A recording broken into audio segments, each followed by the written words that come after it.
Everyone, welcome to the channel. Part 1 में हमने charge के प्रॉपर्टीज़ के बारे में पढ़ा था और उसका बेसिक इंट्रोडक्शन किया था। So in this part we are going to learn about the methods of charging. हमारे पास यहाँ पे चार्ज कोई बॉडी है, उसको चार्ज करने के हम कुछ मेथड्स पढ़ेंगे। The first method is by friction और बाय रबिंग। सबसे पहले हम पढ़ते हैं व्हाट इज़ वर्क फंक्शन। इसके अंडर ही हम पढ़ेंगे what is work function. The minimum amount of energy required to remove an electron to infinity from the surface of a given solid. इसका मतलब क्या है कि कम से कम वर्क डन, मतलब फॉर एग्ज़ाम्पल मेरे पास एक इलेक्ट्रॉन है एक बॉडी पर, ठीक है। Minimum amount of work done, जितना कम से कम हमें चाहिए एनर्जी उस इलेक्ट्रॉन को इस बॉडी से दूर करने के लिए, उस इलेक्ट्रॉन को इन्फिनिटी पे भेजने के लिए, उसे हम कहते हैं वर्क फंक्शन। फॉर एग्ज़ाम्पल आप जैसे रुको मैं देखो, फॉर एग्ज़ाम्पल मेरे पास है एक बॉडी, ठीक है। ये मेरे पास इस पे है इलेक्ट्रॉन। अब मैं कम से कम कितनी एनर्जी लगाऊं? फॉर एग्ज़ाम्पल इसको बाहर फेंकने के लिए मुझे मैक्सिमम 4 जूल की एनर्जी मेरे को चाहिए, ठीक है। मिनिमम मुझे 4 जूल की एनर्जी चाहिए। अगर मैं लगा रही हूँ 3 जूल, नहीं तो ये इलेक्ट्रॉन बाहर नहीं जाएगा। अगर मैं लगा रही हूँ 3.9 जूल, तभी ये इलेक्ट्रॉन बाहर नहीं जाएगा, राइट, नहीं जाएगा। लेकिन अगर मैं यहाँ पे और दो पूरा 4.00009 जूल भी लगा रही हूँ, तब ये इलेक्ट्रॉन बाहर चला जाएगा। जितना मतलब 4 जूल इसकी मिनिमम अमाउंट ऑफ एनर्जी है जो हमें चाहिए इस इलेक्ट्रॉन को इस सरफेस से रिमूव करने के लिए, ठीक है। इसी को हम कहते हैं वर्क फंक्शन। आई होप आपको ये समझ आ गया होगा। वर्क फंक्शन को हम डिनोट किससे करते हैं? Work function is denoted by phi, ठीक है, इसको हम फाई कहते हैं। Next is transfer of electrons from body at lower work function to the body at higher work function. A body which loses electrons become positively charged and mass of body decreases. अच्छा, अब देखो हम यहाँ पे क्या पढ़ेंगे? Electrons का transfer from one body to another body. हम इसमें पढ़ेंगे जब दो बॉडीज़ कांटेक्ट में आती हैं तब इलेक्ट्रॉन का ट्रांसफ़र पढ़ेंगे, और without the contact of 2 bodies भी हम इलेक्ट्रॉन के ट्रांसफ़र के बारे में इसके अंडर पढ़ेंगे, ठीक है। अब यहाँ पर इन्होंने एक बहुत इंपॉर्टेंट बात कही है, अ body which loses electrons become positively charged and mass of body decreases, body with low work function. अब फॉर एग्जांपल मेरे पास बॉडी है ए और मेरे पास बॉडी है बी, ठीक है। अब इसके ऊपर है इलेक्ट्रॉन्स, अब इसके ऊपर है, ये है बॉडी इलेक्ट्रॉन डेफिशिएंट, ये बॉडी इलेक्ट्रॉन डेफिशिएंट, ठीक है। इसको इलेक्ट्रॉन्स की ज़रूरत है, ठीक है।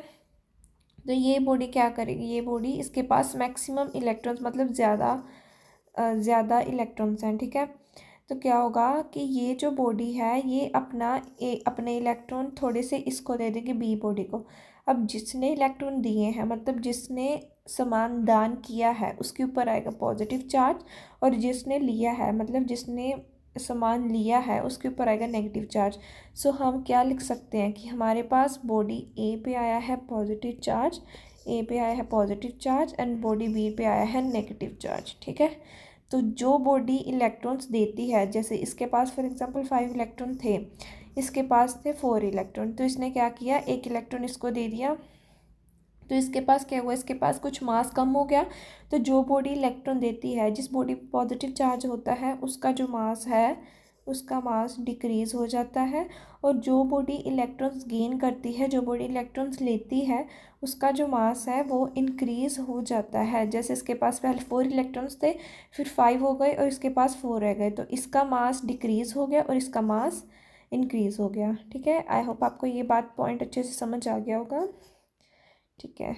नेक्स्ट हमारे पास है, और यहीं पे आगे ये बताया कि body which gain electrons become negatively charged and mass of the body increases, body with higher work function. जिस बॉडी पे नेगेटिव चार्ज होता है उस बॉडी का हायर वर्क फंक्शन होता है, जिस बॉडी पे पॉजिटिव चार्ज होता है उसका लोअर वर्क फंक्शन होता है। क्यों? क्योंकि पॉजिटिव चार्ज वाली का मास, बॉडी का मास कम हो जाता है, वो अपने इलेक्ट्रॉन्स दे देता है, जिसकी वजह से उसका वर्क फंक्शन भी लो हो जाता है। नेगेटिव जो बॉडी है वो इलेक्ट्रॉन्स लेता है, जिसकी वजह से उसका मास इंक्रीज़ हो जाता है और उसका वर्क फंक्शन भी हाई हो जाता है। ठीक है, ओके।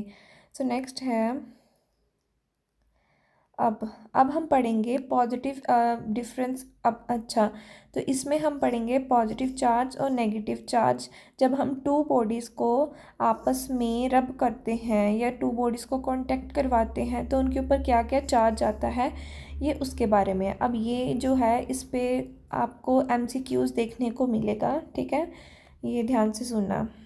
ओके, देखो, अगर मैं ग्लास रोड को सिल्क क्लॉथ के साथ रब करती हूँ, ग्लास रोड को अगर मैं सिल्क क्लॉथ के साथ रब करती हूँ तो जो ग्लास रोड है उसके ऊपर आता है पॉजिटिव चार्ज, यानी कि ग्लास रोड जो है वो अपना इलेक्ट्रॉनिक ट्रांसफ़र कर देता है सिल्क क्लॉथ के पास, जिसकी वजह से ग्लास रोड पे आता है पॉजिटिव चार्ज और सिल्क क्लॉथ पे आता है नेगेटिव चार्ज। ठीक है, सिमिलरली अगर मैं फ़र और वूलन क्लॉथ को एबोनाइट, एम्बर या फिर रबर रोड के साथ रब करती हूँ तो फ़र या फिर वूलन क्लॉथ पे आता है पॉजिटिव चार्ज, यानी कि जो फ़र और वूलन क्लॉथ है वो अपने थोड़े से इलेक्ट्रॉन्स रबर रोड, एबोनाइट और एम्बर को दे देते हैं, जिसकी वजह से फ़र और वूलन क्लॉथ पे पॉजिटिव चार्ज आता है और इन पे आता है नेगेटिव चार्ज। सिमिलरली आगे वूलन क्लॉथ, अगर हम प्लास्टिक सीट के साथ इसको रब करेंगे तो वूलन कोट जो है वो इलेक्ट्रॉन लूज़ करेगा, प्लास्टिक सीट इलेक्ट्रॉन गेन करेगा, जिसकी वजह से वूलन कोट पे आएगा पॉजिटिव, प्लास्टिक सीट पे आएगा नेगेटिव। आगे सिमिलरली वुलन कारपेट को अगर मैं करूँगी रबर शूज़ के साथ तो वुलन कारपेट पे आएगा पॉजिटिव और रबर शूज़ पे आएगा नेगेटिव। नायलॉन और एसीटेट को अगर मैं रब करूँगी क्लॉथ के साथ तो नायलॉन और एसीटेट पे आएगा पॉजिटिव, क्लॉथ पे आएगा नेगेटिव। एंड ये तो हम सब ने मैक्सिमम टाइम्स आपने किया होगा ड्राई हेयर को कॉम के साथ रब करते हुए। तो क्या होता है, ड्राई हेयर पे आ जाता है हमारे पास पॉजिटिव चार्ज और कॉम पे हमारे पास आ जाता है नेगेटिव चार्ज। ड्राई हेयर जो है अपने इलेक्ट्रॉन्स कॉम को ट्रांसफ़र करता है। ठीक है, यहाँ पे इसकी एक्सप्लेनेशन दी है थोड़ी सी। That glass rod acquire positive charge when rubbed with silk. ठीक है, and glass rod acquire negative charge when rubbed with fur. ये भी इम्पॉर्टेंट है कि जब हम ग्लास रोड को सिल्क के साथ करते हैं जब हम ग्लास रोड को रब तो ग्लास रोड पे आता है पॉजिटिव। वहीं अगर हम ग्लास रोड को करते हैं किसके साथ, ग्लास रोड को अगर हम फ़र के साथ रब करते हैं तो ग्लास रोड पे नेगेटिव चार्ज आ जाता है और फ़र पे आ जाता है पॉजिटिव चार्ज। ठीक है, ओके। ये हमें ट्राइबो इलेक्ट्रिक सीरीज़ दी हैं। ट्राइबो इलेक्ट्रिक सीरीज़ ये इतनी इम्पॉर्टेंट नहीं है बट आप एक बार इसे देख लीजिए। ठीक है, नेक्स्ट है, अब हम मेथड्स पढ़ेंगे। किसके मेथड्स ऑफ चार्जिंग के मेथड्स हम पढ़ेंगे अब। ठीक है, सबसे पहले है by induction. Okay, by induction charging a body without actual contact. अब इंडक्शन में क्या होता है, सबसे पहले हमने इसकी थोड़ा सा इंट्रोडक्शन के बारे में किया। ये सबसे पहला पार्ट हमने किया बाय फ्रिक्शन और बाय रबिंग, जिसके अंडर हमने पढ़ा इसके बारे में जब हम glass rod, silk cloth in सबको मतलब आपस में रब करते हैं, रबिंग कर रहे हैं ना हम, तभी एक दूसरे पे चार्ज ट्रांसफ़र हो रहा है। ठीक है, सबसे पहली टाइप हमने पढ़ी बाय फ्रिक्शन, बाय रबिंग। अब सेकंड टाइप हम पढ़ेंगे बाय इंडक्शन। ठीक है, उसमें हम रब कर रहे थे। इंडक्शन में क्या होगा, चार्जिंग अ बॉडी विदाउट एक्चुअल कॉन्टैक्ट। जब हम बॉडी को चार्ज करते हैं विदाउट एक्चुअल कॉन्टैक्ट तब हमारे पास आता है इंडक्शन टाइप। ठीक है, इसमें अब देखो यहाँ पर मेथड 1 हमने लिया है। हमने क्या किया, एक बॉडी ली और हमने एक ग्लास रोड ली। ठीक है, हमने एक रोड ली जो पॉजिटिवली चार्ज्ड है। हम देखो, मैंने इस बॉडी को इस रोड के साथ कांटेक्ट नहीं किया है, विदाउट कांटेक्ट है। जब मैं इस रोड को इस बॉडी के पास लेकर आऊँगी, अगर तो ये रोड पॉजिटिवली चार्ज्ड है तो ये बॉडी, मैंने आपको पिछली पार्ट 1 में बताया होगा कि जब हम न्यूट्रल बॉडी को लेकर आते हैं पॉजिटिव या फिर पॉजिटिव चार्ज के बाद, सपोज तो ये यहाँ पर न्यूट्रल यहाँ पर नेगेटिव ले आता है और यहाँ पर पॉजिटिव, जिसकी वजह से इन दोनों में होती है अट्रैक्शन। अगर आपने प्रीवियस वीडियो नहीं देखी तो प्लीज़ आप जाकर देख सकते हैं।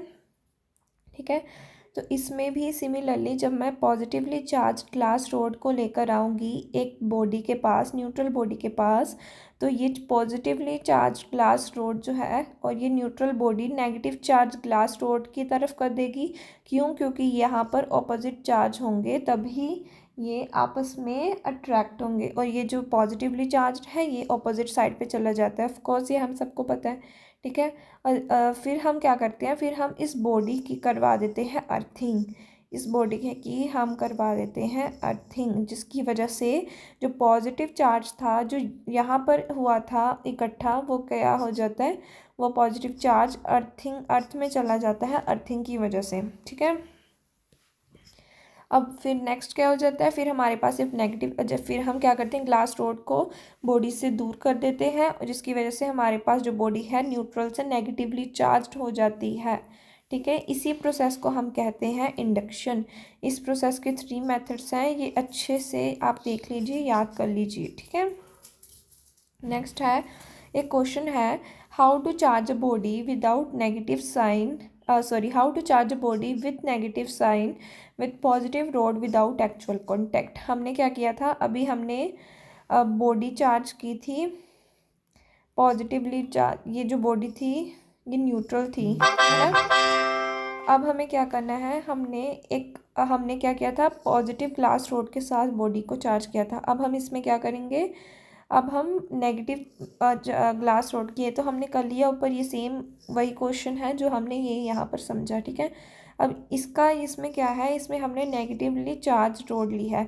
How to charge a body with positive sign and negative rod without actual contact, ठीक है। इसमें देखो, इसमें अब क्या करेंगे, इसमें हमने नेगेटिवली चार्ज रोड ली है और एक पॉजिटिवली चार्ज बॉडी है, मतलब उस पर पॉजिटिव चार्ज ज़्यादा है।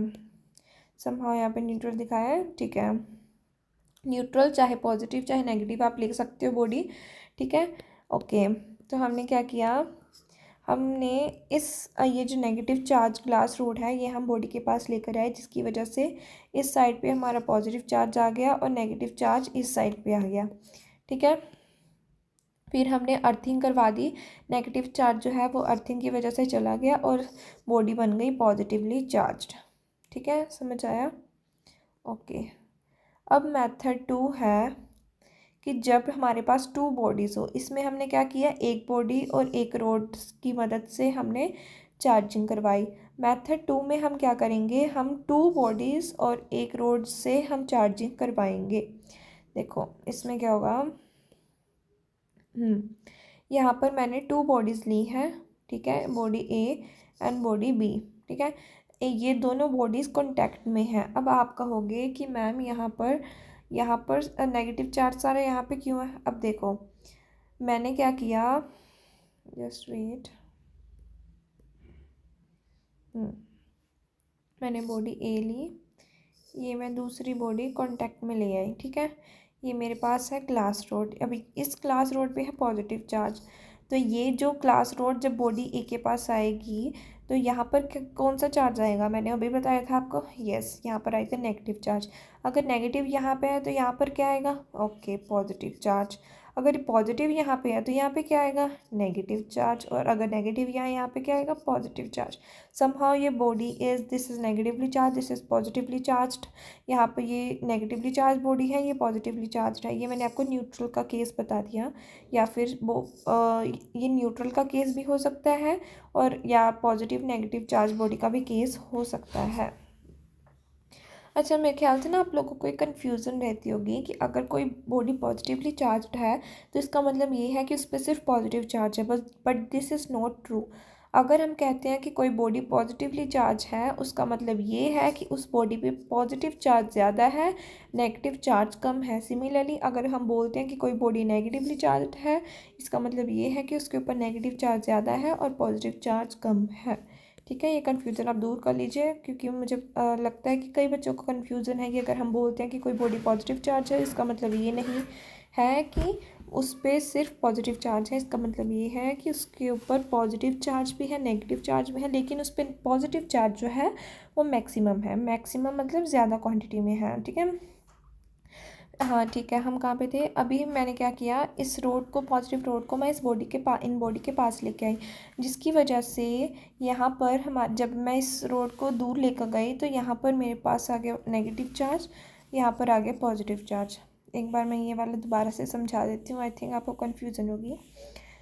मैंने क्या किया, मैंने दो बॉडीज़ हैं उनको आपस में कॉन्टेक्ट में ले आई, दो बॉडीज़ कॉन्टेक्ट में आ गई।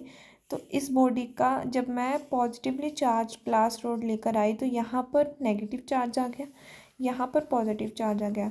ठीक है, जब दो बॉडीज़ कॉन्टेक्ट में आ गई, आप यही समझो कि ये एक मिलकर एक ही बॉडी बना रही हैं, जिसकी वजह से एक एंड पे नेगेटिव चार्ज आ जाएगा इससे ऑपोजिट, और एक एंड पे पॉजिटिव चार्ज आ जाएगा। ठीक है, जब मैं इसको दूर लेकर गई रोड को, तो यहाँ पर क्या हुआ, जब मैंने रोड को दूर कर दिया और ये जो बॉडीज़ हैं इनको भी अलग कर दिया, तो एक बॉडी पे आ गया पूरा नेगेटिव चार्ज और एक बॉडी पे आ गया पूरा पॉजिटिव चार्ज, जिसकी वजह से ये जो बॉडीज़ हैं ये क्या हो गई, ये चार्ज हो गई। ठीक है, नेक्स्ट है rod use to charge metallic sphere does not lose any charge. ये जो हम रोड यूज़ करते हैं, चाहे ग्लास रोड हो चाहे कोई भी रोड हो, अगर हम इनको लेकर आते हैं बॉडीज़ के पास तो ये रोड में से कोई भी चार्ज लूज़ नहीं होता है। ठीक है, ये ना तो कोई चार्ज गेन करती है ना तो कोई चार्ज लूज़ करती है, जितना चार्ज इस पे पहले था उतना ही चार्ज इस पे बाद में होता है। ठीक है, अब हमारे पास मेथड 3 है बाय कंडक्शन। ओके, मेथड 3 है बाय कंडक्शन। हमने फर्स्ट पढ़ लिया, सेकंड पढ़ लिया, अब थर्ड है bye conduction. Body come in actual contact with each other. First में हमने क्या की थी, रबिंग की थी। फर्स्ट में हमने क्या की थी, रबिंग की थी। सेकंड में हमने क्या किया था, जस्ट कॉन्टैक्ट किया था। और थर्ड में हम क्या करेंगे, थर्ड में हम करेंगे, सॉरी सेकंड में हमने कॉन्टैक्ट नहीं किया था, सेकंड में हम सिर्फ उसे पास में लेकर आए थे, नो कॉन्टैक्ट था, नो कॉन्टैक्ट। ठीक है, और थर्ड में हम क्या करेंगे, एक्चुअल कांटेक्ट करेंगे। ठीक है, तो body come in actual contact with each other. Okay, अब जैसे मेरे पास दो बॉडीज़ हैं Q1 Q2, मैंने उनको कनेक्ट कर लिया मेटालिक वायर के through. Transfer of charge occurs from body at high potential to body at lower potential until charge on both bodies become equal. अब देखो, बॉडीज़ पे जब हम टू बॉडीज़ को कॉन्टेक्ट में लेकर आते हैं तो जो चार्ज का ट्रांसफ़र होता है वो कैसे होता है, high potential to low potential पे। कब तक होता है, जब तक दोनों बॉडीज़ पे चार्ज इक्वल नहीं हो जाता। अब देखो, जैसे फॉर एग्ज़ाम्पल दो बच्चे हैं, एक बच्चा ए है एक बच्चा बी है। अब इस बच्चे के पास है फॉर एग्ज़ाम्पल इस बच्चे के पास है 5 कैंडीज़ और इस बच्चे के पास है 2 कैंडीज़। तो ये बच्चा इसको कैंडीज़ दे सकता है ना, ऐसा तो नहीं हो सकता कि ये, मतलब दे सकता है, बट अगर हम प्रैक्टिकली सोचें तो ये बच्चा इसको कैंडीज़ दे सकता है खुशी खुशी कि उसके पास 2 है मेरे पास 5 है, एक देगा चाहे 2 देगा। सिमिलरली यहाँ हाई पोटेंशियल से लोअर पोटेंशियल तक जा रहा है, वैसे ही यहाँ पर हमारे पास जो चार्ज का ट्रांसफ़र होता है वो हमेशा high potential to lower potential होता है। कब तक, जब तक दोनों चार्ज इक्वल नहीं हो जाते दोनों बॉडीज़ पे। वो बच्चा अगर अच्छा होगा वो तब तक अपनी कैंडीज़ देगा उसको जब तक दोनों के पास इक्वल नंबर ऑफ़ कैंडीज़ नहीं आ जाएंगी। ठीक है, वही बात यहाँ पर है। और टोटल चार्ज हम कैसे फाइंड कर सकते हैं, Q1 plus Q2 divide by 2, Q1 plus Q2, और हर एक बॉडी पे चार्ज कितना हो जाएगा after contact, Q1 plus Q2। अब यहाँ पर एक क्वेश्चन है, क्वेश्चन से आप समझ सकते हो। ठीक है, वेट, देखो मेरे पास क्वेश्चन है, हमें दिया है charge on body A is Q and charge on body B is also Q। Another uncharged body C first contact with A and after that contact with B. Now what is the charge on A and B? अब question को ध्यान से समझो, अभी आप solution को मत देखो, अभी देखो हम लाइन वाइज लाइन पढ़ेंगे। लाइन वाइज लाइन आपने क्या करना है, पेपर में आप एक ही, मतलब एक बार में पूरा क्वेश्चन पढ़ोगे तो आप कंफ्यूज हो जाओगे। आप लाइन बाय लाइन क्वेश्चन पढ़ो और स्टेटमेंट्स बनाते चलो। अब यहाँ पे क्या लिखा है, एक बॉडी ए है, ठीक है, charge on body A is Q। ठीक है, मेरे पास चार्ज बॉडी पे है Q। Charge on body B is also Q, B body है उसके ऊपर भी चार्ज Q है। Another uncharge body C first contact with A, एक बॉडी है सी जो कि जिस पे मुझे नहीं पता कितना चार्ज है, पहले वो कॉन्टैक्ट करती है ए के साथ, ठीक है, पहले मैं उसको ए के साथ ले आई, ठीक है, and after that contact with B, उसके बाद मैं ये यहाँ पर आ गई बी के पास, ठीक है। Now what is the charge on A and B, अब उसके बाद ए और बी पे कितना चार्ज बचा, ठीक है। अब देखो यहाँ पर जब ये बॉडी जो है ए पे आएगी, जब ये बॉडी ए है, जब ये सी बॉडी जाएगी ए के पास, तो दोनों पे कितना चार्ज हो जाएगा। मैंने अभी आपको बताया कि जब हम दो बॉडीज़ को कांटेक्ट में लाते हैं तो उन पे चार्ज डिस्ट्रीब्यूशन कितना होता है, Q1 + Q2/2। तो इस पे भी चार्ज डिस्ट्रीब्यूशन कितना होगा। फॉर एग्ज़ाम्पल इस पे मेरे पास कुछ चार्ज है, लेट से हमें क्वेश्चन में दे रखा है कि that body C has uncharge body है, बॉडी सी मतलब charge on body C is equals to 0, ठीक है। अब मेरे पास जब बॉडी सी जो है वो ए के कॉन्टेक्ट में आई पहले, तो इन दोनों पे कितना कितना चार्ज डिस्ट्रीब्यूशन हुआ होगा, Q प्लस चार्ज, Q मतलब चार्ज ऑन ए बॉडी, ना सी पे कितना चार्ज है 0, तो चार्ज ऑन सी इज़ 0/2, तो दोनों पे कितना कितना चार्ज आ जाएगा, Q/2। ये मेरी डिस्ट्रीब्यूशन हो गई इस इनकी कि ए और सी पे आ गया Q/2 चार्ज, ठीक है, इतना हो गया। ओके, अब यहाँ पे भी आपको बताया, हम यहाँ पर भी यहाँ तक हमने कर लिया कि इन पे अब उसके बाद आ गया चार्ज Q/2। अब क्या हुआ, अब जब सी बॉडी पे चार्ज आ गया Q/2, अब ये बॉडी जो है बी के कॉन्टेक्ट में आ गई जिसके ऊपर ऑलरेडी चार्ज है Q। अब सी अब कितना कितना चार्ज आएगा उन पे, पहले ए पे कितना चार्ज आ गया, उन्होंने चार्ज पूछा है ना ए और बी पे, ए पे हमने चार्ज निकाला Q/2 आ गया जब सी उसके कांटेक्ट में आई। अब जो सी है वो बी के कांटेक्ट में आई, तो अब कितना चार्ज होगा दोनों पे, Q/2 + Q/2, ठीक है। इसका एलसीएम लोगे तो आपका आएगा 3Q/4।